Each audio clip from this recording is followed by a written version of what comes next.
Shalom,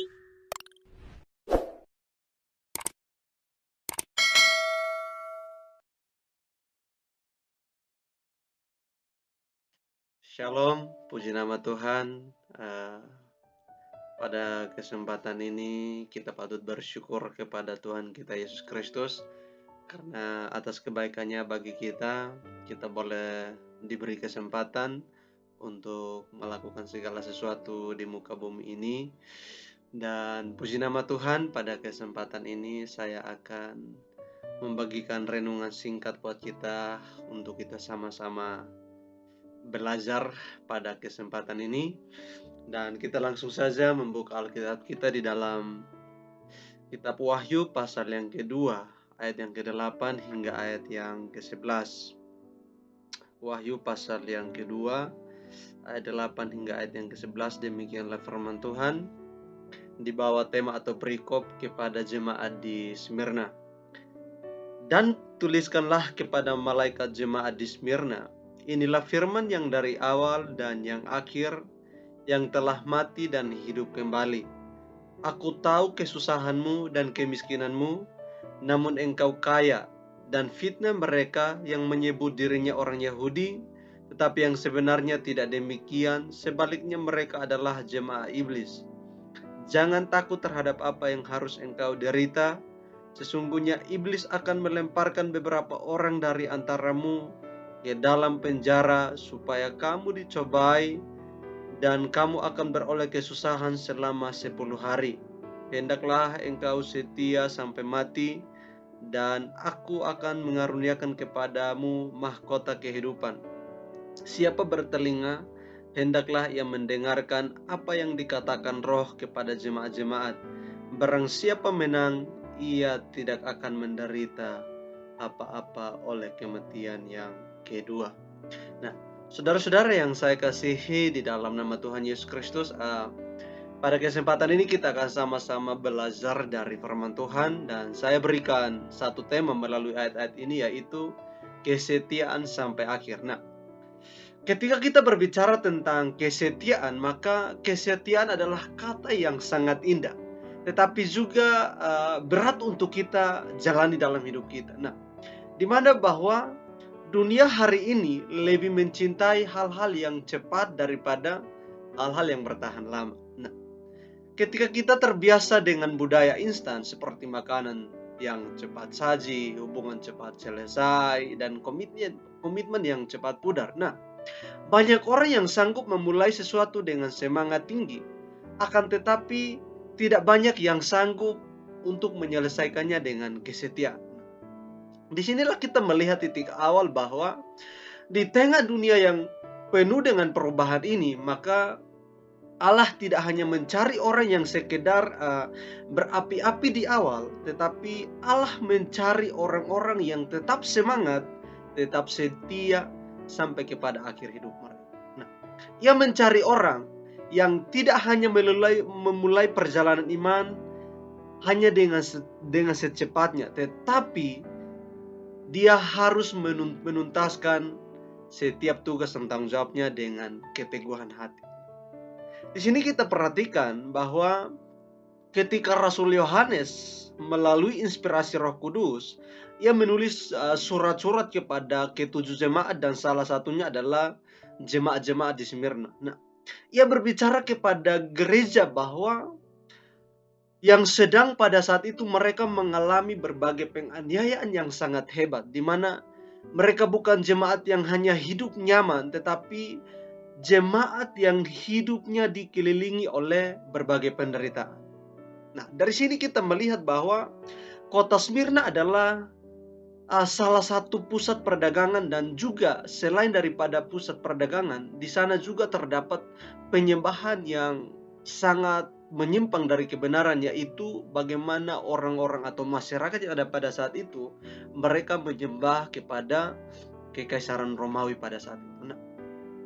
Nah, di sini kita perhatikan bahwa bagi mereka yang menolak untuk menyembah kepada kaisar, mereka akan memperoleh hidup yang sangat sulit. Bahkan mereka akan dianggap sebagai pengkhianat, mereka akan dikucilkan, bahkan mereka dibunuh.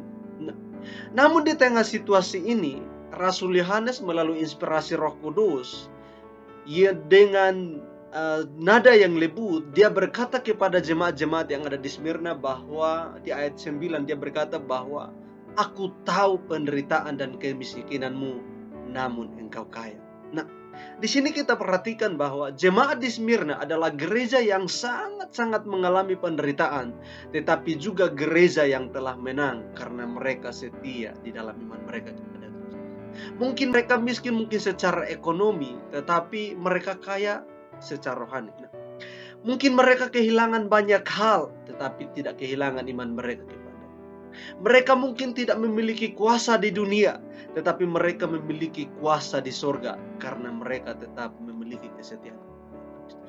Nah, dari sini kita perhatikan bahwa penderitaan bukanlah tanda daripada kekalahan, namun adalah satu jalan untuk kita menuju pada kemenangan. Nah, mungkin dalam pandangan dunia, orang yang setia sampai mati mungkin dipandang sebagai orang-orang yang kalah. Tetapi di dalam pandangannya Allah, mereka yang setia, mereka adalah orang-orang yang lebih dari pemenang. Itulah sebabnya jemaat di Smyrna mereka mengalami berbagai pencobaan, tetapi firman Tuhan melalui Rasul Yohanes menyampaikan bahwa sekalipun kamu mengalami penderitaan, miskin, tetapi kamu kaya di hadapan Allah. Artinya mereka itu lebih daripada pemenang. Di sini letaknya bagaimana kita sebagai orang percaya harus belajar setia, sekalipun ada banyak hal yang harus kita hadapi. Nah, itulah sebabnya Yesus tidak hanya berjanji atau firman tidak hanya berjanji untuk membebaskan jemaat yang ada di Smyrna, tetapi Tuhan berjanji untuk memberikan kekuatan supaya mereka sanggup menanggung segala penderitaan yang mereka alami pada saat itu. Nah, hari ini juga sangat penting bagi kita, mungkin bagi para pendengar firman Tuhan ini datang tidak secara kebetulan. Mungkin kita mengalami berbagai penderitaan, penganiayaan, tetapi ingat bahwa sama seperti jemaat yang ada di Smyrna, mereka mengalami berbagai tekanan hidup, persoalan, kehilangan ekonomi. Tetapi firman Tuhan berkata kepada mereka, mereka kaya di hadapan.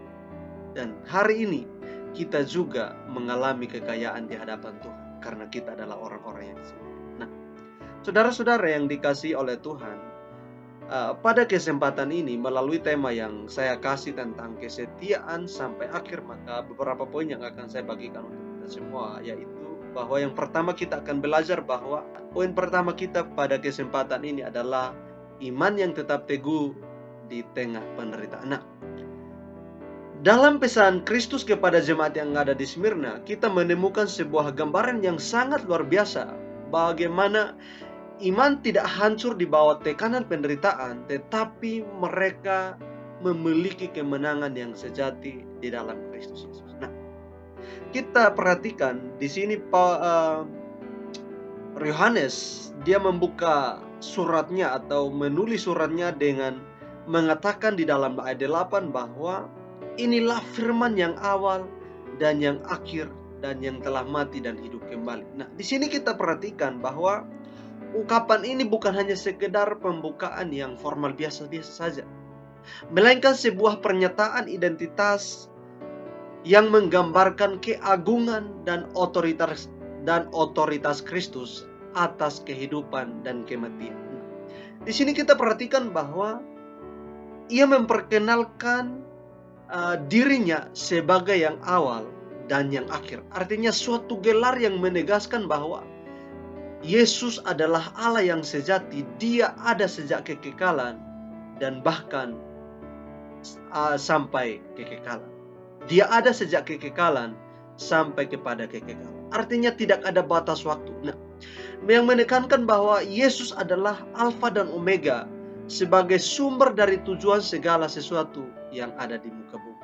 Kematian juga Tuhan memiliki hak atasnya. Nah, dari sini kita perhatikan dan mungkin muncul pertanyaan bahwa mengapa Rasul Yohanes di bawah inspirasi Roh Kudus ia menuliskan bahwa yang awal dan yang akhir dan yang telah mati dan hidup kembali. Nah, dari sini kita perhatikan bahwa Karena jemaat di Smyrna sedang bergumul dalam penderitaan atau tekanan yang sangat luar biasa. Nah, mereka miskin secara materi, ditindas secara sosial, dan dianiaya karena iman. Nah, di dalam penderitaan yang begitu berat, Kristus meneguhkan mereka dengan mengingatkan bahwa Ia sendiri telah melewati jalan penderitaan. Dengan kata lain, bahwa Kristus juga turut mengalami hal itu. Dia datang mengambil rupa sebagai manusia dan menanggung berbagai banyak akibat. Bahkan dia harus mati di atas kayu salib karena akibat daripada perbuatan dosa kita. Nah, dia menjadi teladan yang sejati bagi kita. Nah, di sini kita perhatikan bahwa ungkapan ini juga memiliki makna yang sangat dalam, bahwa Kristus memegang kendali penuh atas sejarah dan kehidupan manusia. Artinya bahwa tidak ada penderitaan, kematian, penganiayaan yang berada di luar kuasa dan pengetahuan daripada Yesus Kristus. Segala sesuatu ada di dalam pengetahuannya atau ada di dalam kedaulatan Yesus Kristus. Nah, sebab Ia adalah yang awal dan yang akhir, atau dengan kata lain, Dia adalah Alfa dan Omega. Berarti bahwa segala sesuatu dimulai dari Yesus Kristus dan akan berakhir di dalam Yesus Kristus. Nah, dari sini kita melihat bahwa dengan menyadari bahwa kita sebagai orang percaya dapat menemukan keteguhan iman di tengah kesulitan, karena kita tahu bahwa Kristus menjadi pusat perhatian kita. Itulah sebabnya jemaat yang ada di Smyrna, sekalipun mereka mengalami berbagai tekanan hidup, namun mereka tetap percaya sebab Yesus Kristus, Dia berkuasa, Dia adalah awal dan yang akhir. Artinya Dia ada sejak kekekalan, bahkan sampai kekekalan. Dia tetap Allah yang setia. Dia mengetahui segala penderitaan, permasalahan yang dihadapi. Nah, demikian kita juga, kita sebagai orang-orang percaya. Kristus menjadi teladan yang hidup, dan tidak hanya menjadi teladan, tetapi Dia juga memberikan kita jaminan bahwa penderitaan yang kita alami di dunia ini, Tuhan tahu dan Tuhan akan menjawab semuanya. Nah, selanjutnya kita perhatikan bahwa ada satu penjelasan yang menarik dari pengenalan akan Kristus. Setelah Rasul Yohanes menjelaskan tentang identitas Kristus, maka dari pengenalan ini kita diarahkan untuk memahami konteks dari ayat-ayat ini. Nah, di sana firman Tuhan mencatat bahwa di dalam ayat 9 dan 10a, di sana firman Tuhan mencatat bahwa aku tahu kesusahanmu dan kemiskinanmu, namun engkau kaya, dan fitnah mereka yang menyebut dirinya orang Yahudi, tetapi yang sebenarnya tidak demikian. Sebaliknya mereka adalah jemaat iblis. 10a. Jangan takut terhadap apa yang harus engkau derita. Sesungguhnya iblis akan melemparkan beberapa orang dari antaramu ke dalam penjara, supaya kamu dicobai dan kamu akan beroleh kesusahan selama 10 hari. Nah, dari sini kita perhatikan bahwa disinilah makna pengenalan akan Kristus yang sangat relevan dalam hidup kita. Artinya bahwa Kristus yang telah mati dan telah hidup sedang berbicara kepada jemaat yang seolah-olah mereka hidup di dalam bayang-bayang penderitaan. Nah, dari sini kita perhatikan, yang menariknya adalah di ayat 9, Rasul Yohanes menegaskan bahwa aku tahu kesusahanmu dan kemiskinanmu, namun engkau kaya. Nah, perhatikan kata itu. Di sana yang menarik di sini adalah Yohanes menggunakan atau mengatakan bahwa mereka kesusahan dan miskin. Nah, Bapak mau perhatikan bahwa di sana menggunakan dua kata. Yang pertama itu kata kesusahan. Nah, kata kesusahan berarti tekanan berat atau penderitaan yang menekan dari luar, yaitu berupa penindasan, ancaman, dan tekanan sosial. Sedangkan kata kemiskinan itu menggambarkan kemiskinan yang sangat ekstrim, yang sangat luar biasa, di mana keadaan tanpa apapun, bahkan bergantung pada belas kasihan orang lain. Nah, Bapak Mama, mungkin saya kasih ilustrasi singkat begini ya. Mungkin kita sebagai orang-orang Indonesia ya, mungkin kita bilang kita susah, kita miskin, tetapi sebenarnya Ketika kita bekerja, apalagi seperti seorang petani, di kebunnya ada kelapa, ada ubi, ada sayur-sayuran, dan lain sebagainya. Bahkan ada makanan-makanan yang kita bisa makan. Dan kita tidak bisa katakan bahwa kita susah dan miskin. Tetapi jemaat di Smyrna tidak demikian sama seperti kita sebagai orang-orang yang ada pada zaman ini ya. Karena jemaat yang ada di Smyrna, mereka mengalami keduanya, yaitu kesusahan dan kemiskinan. Nah, di sini kita perhatikan bahwa mereka benar-benar miskin tanpa apa-apa karena iman mereka membuat mereka dijauhkan dari perdagangan. Ingat tadi saya katakan bahwa kota Smyrna adalah tempat perdagangan paling lengkap ya pada saat itu, atau tempat perdagangan yang sangat strategis. Tetapi karena iman mereka kepada Kristus, maka mereka benar-benar dijauhkan, bahkan ditindas secara fisik. Bahkan mereka dikucilkan, mereka dianiaya, mereka dibunuh. Nah, mereka ditolak oleh masyarakat, bahkan tidak punya akses untuk memenuhi kebutuhan mereka sehari-hari. Nah, mereka menderita bukan hanya secara sosial, tetapi juga mereka menderita secara ekonomi. Nah, itulah sebabnya penderitaan mereka sangat berat, namun mereka tetap setia pada Kristus. Dan kita sebagai orang percaya, mungkin di zaman ini kita katakan kita susah, kita mengalami penderitaan yang hebat, tapi kita tidak sama seperti orang-orang yang ada pada saat itu di kota Smyrna, yang mempertaruhkan iman mereka kepada Kristus. Mereka dijauhkan, mereka dikucilkan oleh masyarakat, mereka mengalami penganiayaan, tetapi iman mereka tidak pernah goyah dan mereka tetap setia pada Kristus. Nah, dari sini kita perhatikan, mereka mengalami kesusahan, kemiskinan, tetapi firman Tuhan mencatat, namun engkau kaya. Yang menariknya di sini adalah bahwa Yohanes menggunakan kata dengan menguatkan mereka bahwa mereka ini adalah orang-orang yang kaya. Kenapa? Yohanes mengatakan bahwa sekalipun mereka mengalami kesusahan, miskin, tetapi mereka kaya. Nah, kita perhatikan bahwa pernyataan dari kata namun engkau kaya ini menyimpan makna rohani yang sangat dalam, di mana kaya di sini bukan kaya dalam hal materi, tetapi kaya di sini itu adalah mereka atau jemaat-jemaat yang ada di Smyrna, mereka kaya dalam iman, kaya dalam kasih, kaya dalam pengharapan kepada Kristus Yesus. Nah, mungkin di mata dunia mereka adalah orang-orang yang miskin, namun di mata Tuhan mereka adalah orang yang memiliki kekayaan, atau mereka berlimpah kekayaan surgawi. Rasul Paulus berkata di dalam 2 Korintus pasal 6 ayat 10. Di sana firman Tuhan mencatat bahwa sebagai orang berduka cita, namun selalu bersuka cita. Sebagai orang miskin, namun memperkaya banyak orang. Sebagai orang yang tidak mempunyai apa, namun memiliki segala sesuatu. Artinya bahwa kekayaan sejati bukan diukur dari harta yang disimpan, tetapi dari iman yang teguh ketika semuanya. Artinya kesetiaan kita bukan pada saat kita memiliki uang, bukan pada saat kita kaya, bukan pada saat kita memiliki segala-galanya, tetapi kesetiaan kita akan diuji pada saat kita tidak memiliki. Nah, pertanyaannya bagi kita, apakah kita mau tetap setia sama seperti jemaat-jemaat di Smyrna?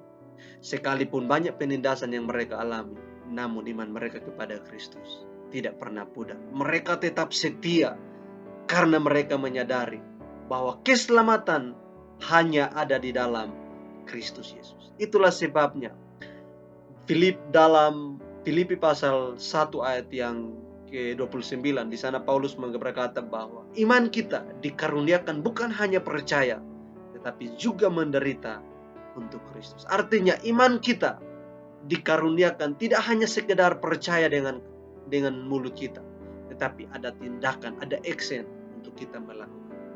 Dan ketika kita melakukan kebenaran itu, tentu orang yang tidak suka kebenaran pasti akan membenci kita dan menolak kita.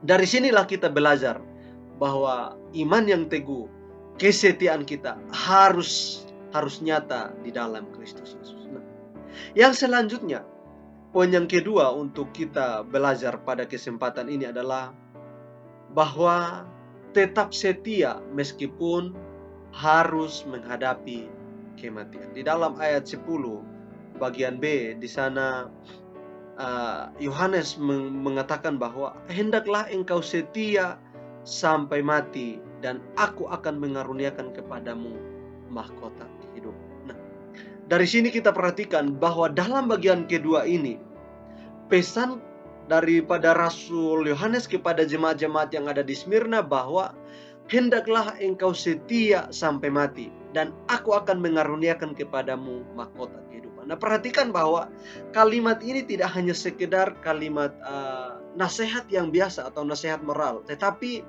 merupakan satu panggilan iman yang sangat radikal, di mana bahwa sebuah seruan untuk mempertahankan kesetiaan meskipun harus menanggung banyak penderitaan yang sangat luar biasa, yaitu sekalipun menghadapi kematian tetap setia, tetap mengandalkan Tuhan, tetap percaya kepada Tuhan. Sekalipun mengalami kematian tetap percaya kepada Tuhan. Karena firman Tuhan mencatat bahwa mahkota kehidupan itu akan disiapkan oleh Tuhan bagi setiap mereka yang bertahan dan setia kepada Tuhan. Nah, di sini kita perhatikan bahwa seruan dikatakan bahwa seruan untuk sampai mati berakar pada sifat Allah itu sendiri, di mana bahwa Allah itu adalah Allah yang setia.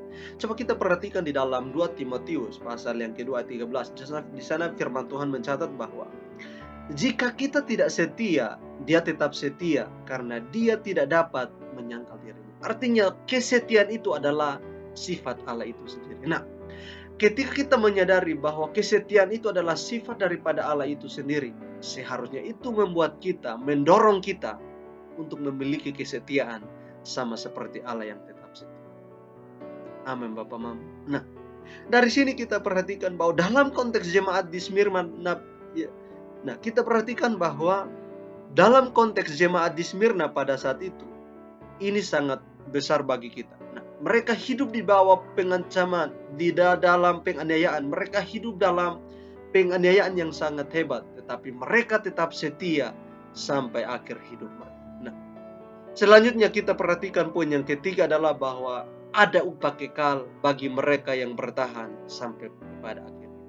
Di dalam ayat 11 di sana firman Tuhan mencatat bahwa siapa bertelinga hendaklah ia mendengarkan apa yang dikatakan Roh kepada jemaat-jemaat. Barang siapa menang, ia tidak akan menderita apa-apa oleh kematian.